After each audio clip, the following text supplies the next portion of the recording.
Hi, and welcome to the Beer Temple. I am Chris Quinn, joined by my lovely wife, Margaret Quinn. Hi, everyone.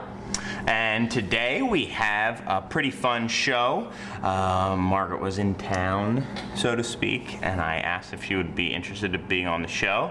So she agreed, which is always awesome. We have 3 beers not available, not only in Chicago, but as far as I know, in the country at all. So it's Black Rock Brewing. No. Magic Rock Brewing. Yeah. Yeah. Black Rock is private capital firm that was in the news lately. There was a guy. I think it was called the Ale Trail, is what he goes by on Twitter. Stopped by with his wife, and we did a trade, so to speak, and he dropped off a couple beers. He brought a bunch of stuff, and 3 of them were these Magic Rock beers. So Magic Rock is from England, and where are they from specifically?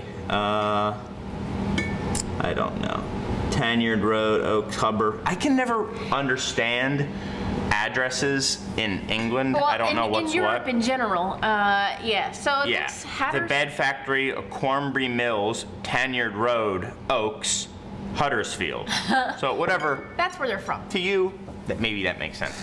Anyway, they started in I think 2011, and they were named for that year the 2nd best new brewery in the world on Rate Beer. Wow. They are very much inspired by the U.S. craft beer scene, so they're doing a lot of Imperials, and they do some IPAs and stuff like that. So I figured, let's open them up. Crack them. First one is their West Coast Pale Ale. That's interesting that they call it a West Coast Pale Ale. Yeah. Again, sort of an homage, I guess, to the American West Coast, unless they're talking about the English West Coast. Right. In which case it could be Wales. No, true. Yeah, it's a Welsh Pale Ale. West Coast of America, unapologetically hop forward. This one says best by the end of January 2014, so I don't know how fresh this is. It's been stored fairly well. Another cool thing is the artwork on these are really cool, and they lend all their names to like circus shows. Right. High Wire, Bearded Lady, Strong Man. There's the Cannonball, and then the double IPA is the Human Cannonball. So kind of cool. Yeah. So this is High Wire. All right. West Coast Pale Ale, and 5.5%. So that's still, nice. Yeah. It certainly doesn't smell as though it's old. I've already taken a whiff. I mean, definitely big, piney hops coming through. Yeah, pine, big pines. Citrus. A little bit of citrus and resin. You do get an underlying malt, like kind of cereal note to it as well. But yeah, I'd say that resinous pine and, I almost get like a wood. spice, or like a woody, spicy, something like that, like an Old Spice. Oh, an Old Spice. Yeah. Not quite cedar, but something, maybe some sort of like cedar chips thrown in there. Yeah, definitely.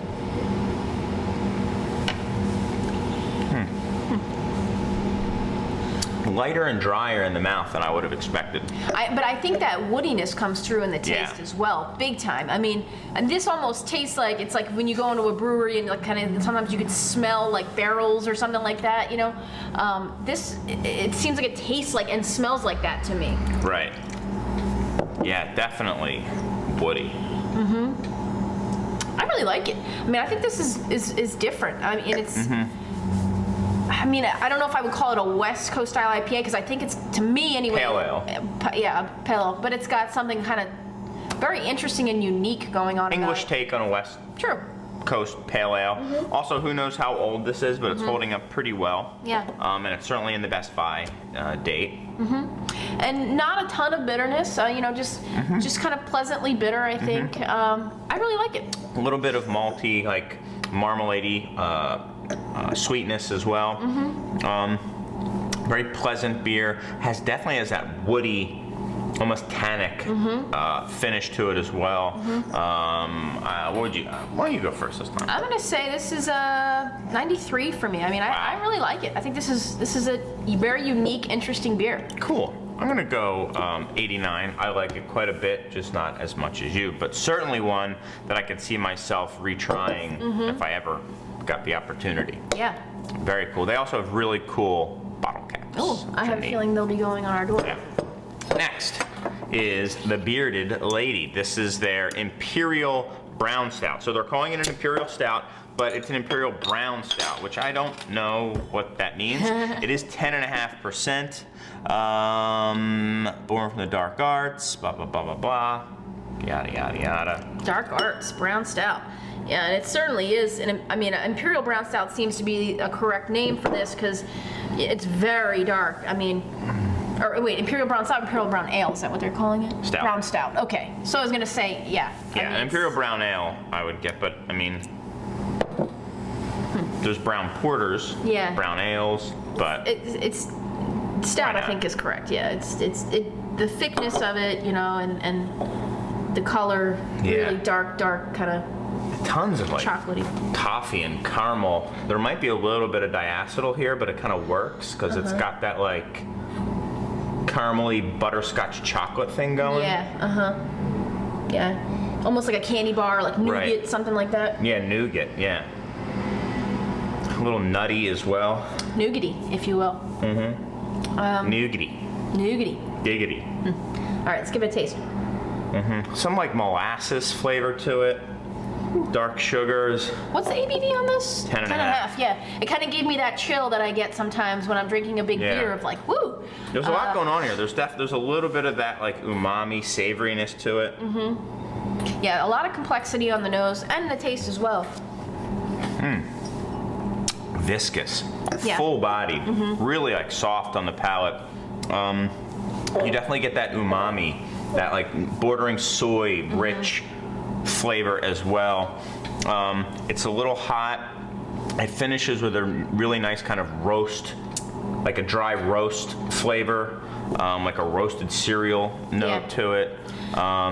I agree with all that. I think it's a little hot for me right now. Like I said, I kind of got that chill that I get with big beers, but not bad. Although I think I feel like I get something metallic out of this too. Okay. It's got quite a bit of bitterness as well. Yeah, maybe the metallic thing is the bitterness coming into play. Not a It's huge solid. fan. It's not quite what here in America we consider to be a Russian Imperial Stout, but it's got that. Well, because it doesn't have the massive, like super dark flavors to it.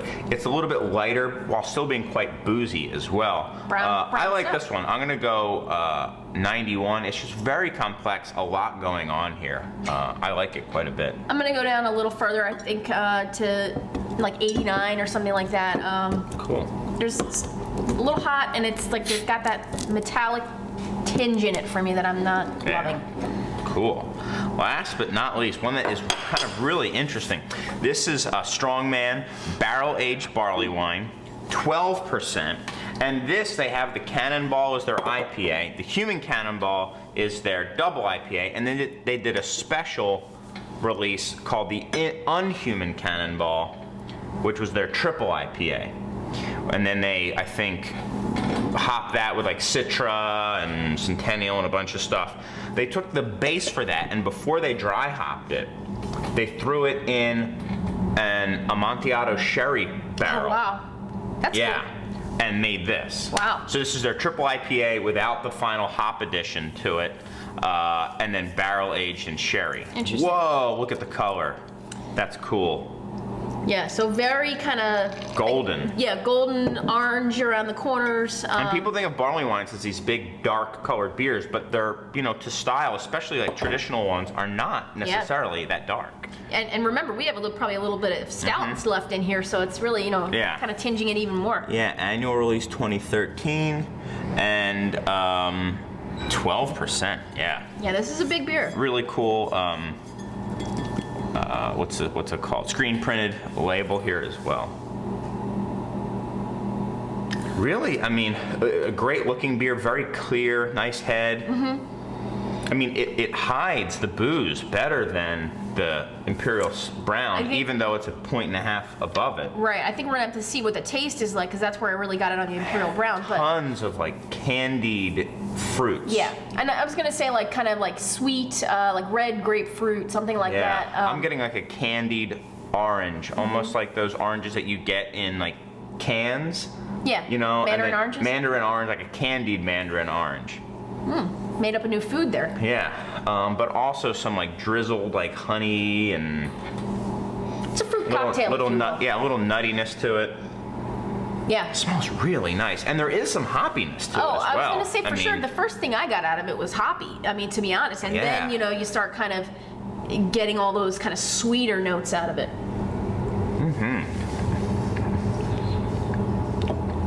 Well, there's something very interesting going on here. Butterscotchy. I mean, do you think that that's a flaw? For me, anyway. I don't know if that's.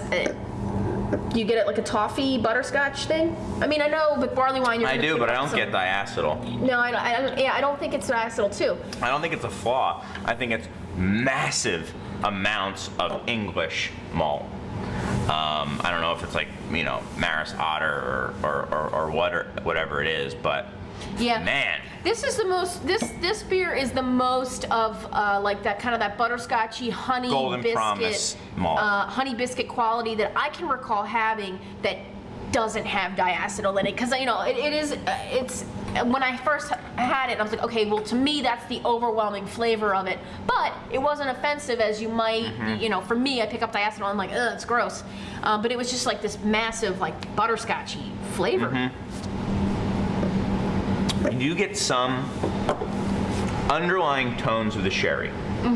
It's not overwhelming. Sometimes you get sherry beers and they have got that like funky oxidized flavor to it. This you don't. You really get some of that like underlying like kind of fruit note that you can get from some of the more sour or bone dry, not sour, bone dry sherries. This is not a sweet dessert sherry. This is a bone dry sipping sherry. Yeah. That this was aged in a barrel from. I get some earthiness too, and there is quite a bit of bitterness as well. Man, this beer is got a lot going on. I think all three of them had a lot going on. I'm impressed by this brewery. I'd like to have more of them if and when we ever can, considering they don't come to the U.S. But definitely one to seek out. What is it? Magic Rock. Magic Rock. I want to say Black Rock. Yeah, I mean, this I'll definitely go 93, at least 94. Yeah, I'll go 93 with this for sure. Yeah, then I'll go 94. I mean, there's just a lot going on. It's so different from what we're used to here in the States. When you say barrel-aged barley wine, it's drinkable for 12%. It would go great with food. It is something that, if it weren't for the alcohol, you might be able by yourself to polish this off, this bottle. Really nice stuff. Beer. It was awesome. Yeah. So there you go. Thank you so much, Ale Trail. Just a lot of fun and a brewery that I just have never had before. And it's great that it kind of crossed our paths, and I feel really lucky that we can now share it with the people who come into the store today. If you're ever passing through Chicago, feel free to drop off obscure beers like this too. We certainly don't mind it. Thank you guys all so much. Feel free to leave comments. Ratings and reviews on iTunes are very much appreciated, but you don't need to. Just your watching is enough. And anything else you'd like to add, Margaret? No, I think we've got some great beer to drink. I'll drink the pale ale. I'll drink the 12%er. Because it is the morning. Yeah. Yeah. Yeah. All right. Okay, guys. Thanks, as always, so much. We've got some great English beers to drink, and hopefully you do too. Cheers. Cheers. Cheerio.